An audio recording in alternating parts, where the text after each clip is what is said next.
Bienvenue sur Bibliovoix, l'endroit où les histoires prennent vie et où la réalité dépasse souvent la fiction. Aujourd'hui, nous plongeons dans le tumulte, l'excès et l'effondrement spectaculaire de l'une des figures les plus infâmes de la finance moderne, Jordan Belfort, le véritable loup de Wall Street. Oubliez les cravates bien ajustées et les poignées de main polies, ce n'est pas l'histoire des transactions légitimes. C'est le récit d'une ambition féroce, née dans une petite salle des chaudières de Penny Stock et qui a explosé pour devenir l'empire de Stratton Oakmont. C'est là, dans ce temple autoproclamé de la vente agressive, que Belfort a perfectionné le système en ligne droite, une méthode hypnotique presque militaire pour transformer des courtiers inexpérimentés en machines à vendre des titres sans valeur. Ce livre est plus qu'un simple mémoire financier. C'est une descente aux enfers étincelante. Il vous emmènera derrière les portes de bronze du luxe le plus obscène, les yachts de 170 pieds, les fêtes arrosées au champagne, et surtout, le royaume des Quaaludes, où le chaos était la monnaie, et l'excès la norme. Jordan Belfort n'a pas seulement gagné de l'argent, il l'a brûlé, l'a sniffé et l'a éclaboussé sur un monde qui le regardait avec un mélange de fascination et de dégoût. Mais derrière le rugissement du loup se cachait l'ombre de la SEC. Nous allons suivre l'escalade, le labyrinthe offshore pour blanchir les gains mal acquis, jusqu'à l'inéluctable moment où le FBI frappe à la porte. C'est l'histoire d'une trahison, d'une disgrâce publique et du prix final de l'inculpation. C'est la chute d'un homme qui pensait pouvoir dominer le marché, la loi et même la gravité. Restez avec nous sur Bibliovoix pour revivre cette odyssée financière, où l'argent était facile et le moral impossible. Si, comme nous, vous croyez que derrière chaque grande histoire se cache une leçon de vie profonde, abonnez-vous et activez la cloche pour ne manquer aucune de nos prochaines explorations. Préparez-vous à entrer dans la cour des prisons en col blanc. Le voyage commence maintenant. Le pantin des Penny Stock, premiers enseignements dans la salle des chaudières. L'odyssée financière de Jordan Belfort ne commence pas dans les bureaux feutrés de Wall Street, mais dans le chaos et la crasse d'une salle des chaudières. Boiler Room, le lieu de ses premiers et cruciaux enseignements. Après une tentative ratée dans le commerce de viande et de fruits de mer, Belfort se tourne vers la finance, mais se retrouve rapidement dans un environnement marginal et agressif. C'est là, en tant que simple démarcheur, qu'il découvre la véritable nature de la vente à haute pression. Il apprend l'art de manipuler la psychologie des clients pour leur vendre des penny stocks, des actions cotées à très bas prix, extrêmement volatiles et souvent sans valeur réelle. Dans ses bureaux bruyants et enfumés, il observe et absorbe les techniques impitoyables des courtiers véreux. Il comprend que le succès ne dépend pas de la qualité du produit, mais de l'éloquence, de la confiance affichée et surtout de la capacité à créer un besoin urgent chez l'acheteur. Bien que le crash boursier de 1987 le laisse initialement au chômage, cette expérience brutale lui fournit le modèle exact, la formule secrète, qu'il allait bientôt perfectionner et industrialiser. Ses premiers jours dans l'ombre posent les fondations psychologiques et pratiques pour l'empire qu'il allait construire. La naissance de Stratton Oakmont. Construire la machine. Fort de ses lotions dans la salle des chaudières, Jordan Belfort est déterminé à ne plus être un pion. Il cofonde Stratton Oakmont à la fin des années 1980 en transformant le modèle de la vente agressive de Penny Stock en une machine à imprimer de l'argent d'une efficacité terrifiante. L'objectif n'était pas le conseil financier éthique, mais la fraude boursière massive, principalement par le biais du stratagème du pump and dump, gonfler et larguer. Belfort engage de jeunes hommes sans expérience, souvent issus de milieux modestes, et les dote d'un pouvoir et d'une richesse illusoire. Il leur inculque le système en ligne droite, une méthodologie de vente quasi religieuse qui garantissait le contrôle total de l'appel de vente. Sous la direction de Belfort, Stratton Oakmont devient un lieu d'excès mythique. C'est le berceau d'une culture d'entreprise toxique, célébrant l'avidité, la drogue et le mépris des règles. La stratégie était simple, utiliser l'argent des clients pour acheter des blocs massifs d'actions de sociétés obscures, en gonfler artificiellement le prix en faisant pression sur les investisseurs, puis vendre discrètement ces actions, laissant les clients avec des titres sans valeur. Stratton Oakmont est rapidement devenu le symbole de l'opulence débridée et, en même temps, le terreau de l'effondrement moral et légal imminent. Le système en ligne droite, l'art de la vente agressive. Le succès fulgurant et illégal de Stratton Oakmont reposait entièrement sur le système aux lignes droites, Straight Line System, l'invention méthodologique de Jordan Belfort pour garantir la réussite de chaque appel de vente. Ce système n'était pas une simple technique, mais une véritable philosophie de manipulation. L'essence du système en ligne droite est la création d'un chemin rectiligne entre l'ouverture de l'appel et l'obtention d'un engagement d'achat ferme, minimisant toute déviation. Belfort enseignait à ses courtiers à contrôler 3 éléments cruciaux dès les premières secondes. L'estime du vendeur, se présenter comme aiguisé, enthousiaste et expert, l'estime de la société, positionner Stratton Oakmont comme une firme d'élite, l'estime du produit, vendre l'action, le prospect, comme une opportunité rare et urgente. Le système utilisait un script précis et calibré pour court-circuiter la pensée logique du client et s'adresser directement à ses émotions, principalement la peur de manquer une occasion, FOMO, et l'avidité. En s'attaquant à des cibles fortunées, les whales pour les actions de premier ordre, ou en vidant les poches des petits investisseurs pour les penny stocks, la ligne droite transformait les objections en confirmation et les hésitations en ordre d'achat. C'était un programme de lavage de cerveau professionnel, destiné à faire de chaque courtier une machine à convaincre, ignorant toute éthique pour atteindre un objectif unique, la signature du chèque. Le royaume des Quaaludes, culture de chaos et d'excès. Si le système en ligne droite était le moteur de Stratton Oakmont, le royaume des Quaaludes était son carburant culturel. Jordan Belfort a créé un environnement de travail où l'excès n'était pas seulement toléré, mais activement encouragé comme un signe de succès. Les bureaux de Stratton Oakmont étaient le théâtre d'une anarchie débridée et permanente. Les fêtes étaient quotidiennes, caractérisées par une consommation massive d'alcool et de drogue, notamment les célèbres Quaaludes, un sédatif aux effets euphoriques. Cette culture de chaos avait un objectif double, fidéliser et motiver. En offrant un style de vie de rockstar et une richesse instantanée, Belfort s'assurait d'une loyauté féroce de la part de ses courtiers, qui étaient prêts à faire tout pour maintenir ce train de vie. Désarmer la morale. Les drogues et l'excès constant servaient à estomper les inhibitions et la culpabilité liées à la fraude. Le mépris des lois et de l'éthique était normalisé. Belfort lui-même était l'épicentre de cet excès, menant une vie de débauche spectaculaire, prostituée, yacht, hélicoptère sous l'effet de drogue, agissant comme un gourou qui récompensait la vénalité. Cette culture de l'impunité a transformé Stratton Oakmont en une secte de l'argent et du plaisir, créant un système si riche et si aberrant qu'il était condamné à attirer l'attention des autorités. La vie sur le yacht, océan d'argent et ego insubmersible. Au zénith de son succès illicite, Jordan Belfort a élevé son style de vie à un niveau d'opulence et de démesure qui symbolisait son ego insubmersible. L'emblème de cette richesse indécente était son yacht, le Nadine, baptisé du nom de sa deuxième épouse. Ce yacht n'était pas seulement un bien de luxe, il était une extension flottante de la culture d'excès de Stratton Oakmont. Le Nadine devenait la scène de fêtes somptueuses en mer où les transactions financières colossales côtoyaient la consommation effrénée de drogue et la débauche. Belfort utilisait le bateau pour des voyages extravagants, se positionnant en roi autodésigné de Wall Street, affichant un mépris total pour la décence et la modération. Ce chapitre dépeint une existence où l'argent n'avait plus de signification, servant uniquement de moyen pour satisfaire des pulsions grandissantes et maintenir une façade de toute puissance. Les anecdotes liées au yacht, des tentatives ratées pour piloter des hélicoptères sous l'emprise de drogue, aux décisions d'affaires prises sous l'effet de l'euphorie, soulignent à quel point la mégalomanie de Belfort avait pris le dessus. Cette vie de démesure, cependant, servait d'avertissement. Plus l'argent coulait à flot, plus la visibilité et l'arrogance du loup augmentaient, attirant inévitablement les regards extérieurs et l'attention des agences réglementaires. L'ombre réglementaire. La SEC commence à tourner autour. Alors que Jordan Belfort et Stratton Oakmont se noyaient dans une mer d'argent et d'excès, l'activité de la firme devenait trop bruyante pour rester inaperçue.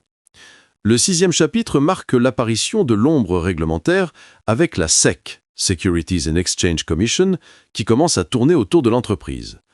La croissance explosive et les profits invraisemblables de Stratton Oakmont, couplés à la nature des actions vendues, les penny stocks gonflés par le pump and dump, ont déclenché des signaux d'alarme.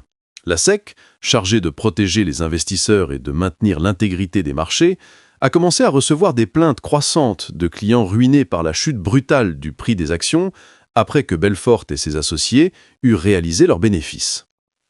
Au début, Belfort considérait la SEC avec arrogance et mépris, employant des tactiques d'intimidation et des ruses légales pour retarder ou contrecarrer les enquêtes. Cependant, les demandes de documents et les convocations devenaient de plus en plus fréquentes et sérieuses. Le changement de ton indiquait que les régulateurs ne cherchaient plus seulement à réprimander, mais à démanteler l'opération. L'ombre de la SEC signalait la fin de la période d'impunité totale et introduisait une nouvelle phase de l'histoire, celle de la dissimulation et de la peur, jetant les bases du besoin urgent de Belfort de blanchir les gains mal acquis à l'étranger. Le labyrinthe offshore. Blanchir les gains mal acquis.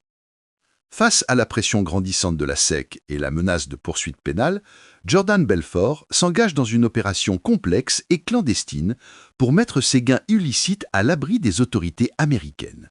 Ce fut la création du labyrinthe offshore.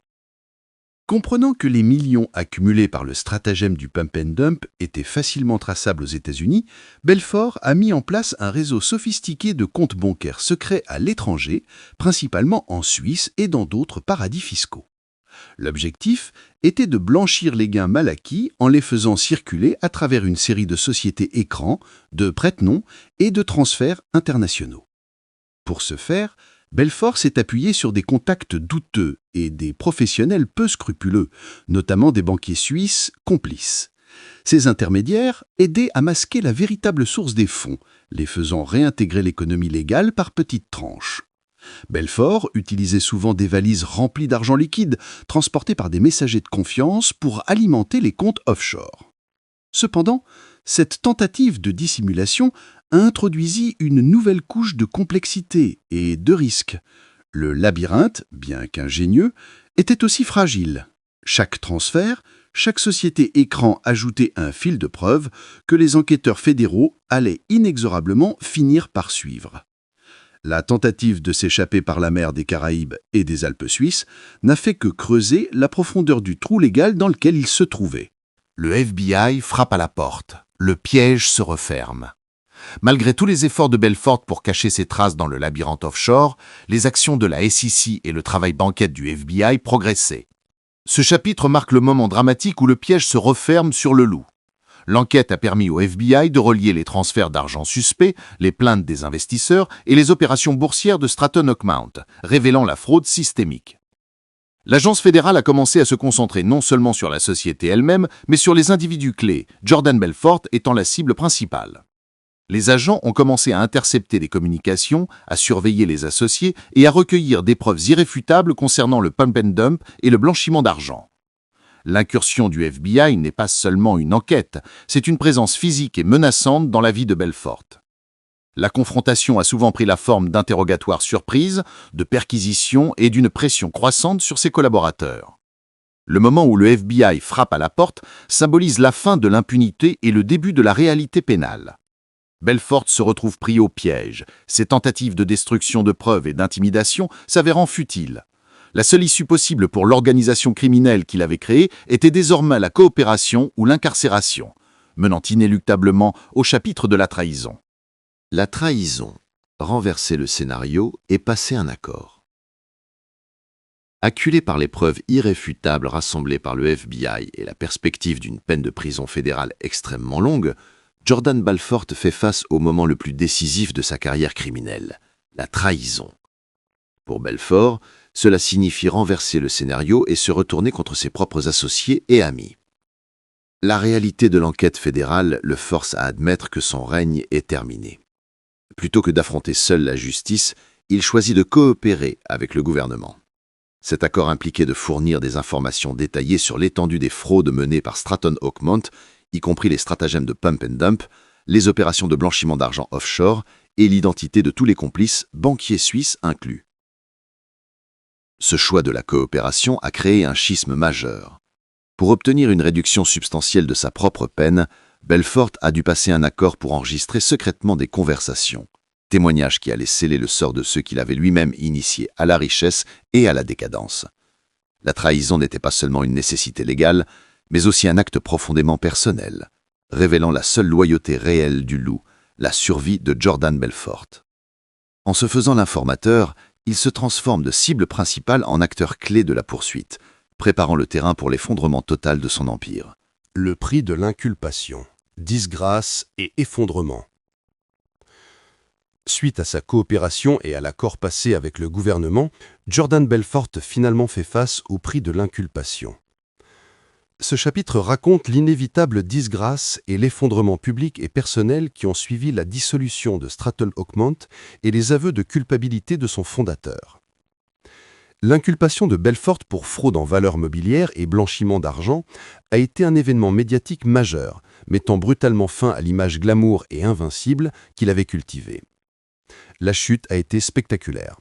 L'empire de Stratton Oakmont s'est désintégré. Ses employés se sont retrouvés sans emploi et des milliers d'investisseurs ont été laissés ruinés. Au niveau personnel, la disgrâce a été tout aussi dévastatrice. Le style de vie de luxe s'est éteint, marqué par des batailles juridiques acharnées, des divorces et l'obligation de faire face à la restitution des fonds volés. Bien que son accord de plaidoyer ait réduit sa peine potentielle, il a été officiellement condamné. Le loup, autrefois omnipotent, est dépouillé de sa fortune, de son statut et de sa liberté. La période entre l'inculpation et l'incarcération est caractérisée par la reconnaissance amère de la destruction causée, non seulement aux autres, mais aussi à sa propre vie et à celle de sa famille. La cour des prisons en col blanc, temps de réflexion. Après l'inculpation et la condamnation, le chapitre 11 plonge Jordan Belfort dans l'environnement inhabituel et contrasté de la cour des prisons en col blanc. Ce n'est pas la brutalité des prisons de haute sécurité, mais un environnement à sécurité minimale, peuplé d'autres délinquants financiers, d'escrocs et d'hommes d'affaires tombés en disgrâce. L'incarcération représente un temps de réflexion forcée. Dépouillé de sa richesse, de ses drogues et de son pouvoir, Belfort est contraint à une introspection amère. La solitude et la monotonie de la vie carcérale remplacent le chaos et l'excès de Stratton Oakmont. Paradoxalement, c'est dans cette institution fédérale qu'il trouve le temps et le calme pour commencer à reconstruire non pas un empire financier, mais sa propre histoire. C'est durant cette période qu'il rencontre des codétenus, notamment l'acteur comique Tommy Chong, qui l'encourage à documenter ses expériences. La prison devient le catalyseur de sa transformation en auteur. Au lieu d'écrire des scripts de vente frauduleux, il commence à rédiger le récit de sa chute spectaculaire. Ce chapitre est essentiel car il marque le passage de l'homme d'affaires véreux au mémorialiste, préparant le terrain pour la prochaine phase de sa carrière, celle de la légende vivante. Conclusion, vendre la légende. Le chapitre final sert de conclusion, décrivant la vie de Jordan Belfort après sa libération et le pivot spectaculaire qu'il a opéré pour vendre la légende qu'il avait créée. Après avoir purgé sa peine et accepté un accord de restitution monumental, Belfort n'est plus un courtier en valeurs mobilières, mais un orateur motivationnel et un auteur à succès. Ses mémoires, Le Loup de Wall Street, non seulement sont devenus des best-sellers internationaux, mais ont aussi été adaptés au cinéma par Martin Scorsese, avec Leonardo DiCaprio dans le rôle principal, cimentant son statut d'icône culturelle. Cette nouvelle carrière est une continuation ironique de ses compétences initiales. Au lieu de vendre des penny stocks, il vend son histoire, sa rédemption perçue et ses leçons sur les pièges de l'excès. Cependant, la controverse persiste. Malgré son nouveau rôle de conférencier qui met en garde contre l'avidité, une partie de ses revenus est toujours destinée à rembourser les victimes de ses anciennes fraudes. La conclusion laisse le lecteur avec une question troublante. Belfort a-t-il vraiment changé ou a-t-il simplement trouvé une nouvelle et cette fois légale manière d'utiliser son système en ligne droite pour vendre le produit le plus rentable de tous, lui-même? Nous arrivons au terme de cette exploration intense. L'histoire de Jordan Belfort, le loup de Wall Street, est bien plus qu'une anecdote sensationnaliste sur la cupidité des années 90. C'est une parabole moderne, dépeignant la trajectoire complète de l'ambition sans limite. De ses débuts humbles en tant que pantin des penny stocks dans une sale salle des chaudières, Belfort a rapidement assimilé la seule loi qui comptait, celle du gain maximum. Cette leçon a donné naissance à Stratton Oakmont, non pas une firme financière, mais une machine criminelle alimentée par l'énergie juvénile et le système en ligne droite. Ce système, un chef-d'œuvre de manipulation psychologique, a transformé des vendeurs novices en escrocs millionnaires, leur permettant de s'enrichir en dévalisant les investisseurs avec des actions sans valeur via le fameux pump and dump. Le succès a engendré l'excès, et Belfort a régné sur son royaume des Quaaludes, où le chaos, la drogue et la débauche servaient de liant culturel et de licence morale pour la fraude. Sa vie est devenue une performance publique d'opulence, incarnée par la vie sur le yacht, océan d'argent et ego insubmersible, qui ne faisait qu'attirer l'attention indésirable. L'inéluctable est arrivé sous la forme de l'ombre réglementaire de la SEC. Face à la menace, Belfort a tenté de se cacher dans le labyrinthe offshore pour blanchir ses gains, mais le réseau de mensonges ne pouvait résister à la persistance du FBI. Le moment où le FBI frappe à la porte a sonné le glas. Acculé, Belfort a choisi la trahison, renversant le scénario en passant un accord pour dénoncer ses acolytes. Le prix de l'inculpation fut la disgrâce et l'effondrement de son empire. Sa chute s'est achevée dans la cour des prisons en col blanc, un lieu de temps de réflexion qui a paradoxalement donné naissance à l'auteur de ses mémoires. Aujourd'hui, Belfort vend la légende de sa propre vie, transformant la criminalité en récit inspirant et en avertissement. Ce livre nous oblige à nous demander quelle est la véritable valeur de l'argent lorsqu'il est acquis au prix de l'âme. Et qu'est-ce qui est le plus fascinant dans cette histoire? L'ascension fulgurante ou la capacité de l'homme à rebondir après avoir touché le fond? C'est un récit incroyable de réussite, d'échecs retentissants et de réinvention. Si ces histoires de transformation, de morale et de grande finance vous captivent, abonnez-vous et rejoignez notre communauté sur Bibliovoix. Ce livre est une lecture incontournable qui, malgré les excès, offre une perspective fascinante sur l'ambition humaine.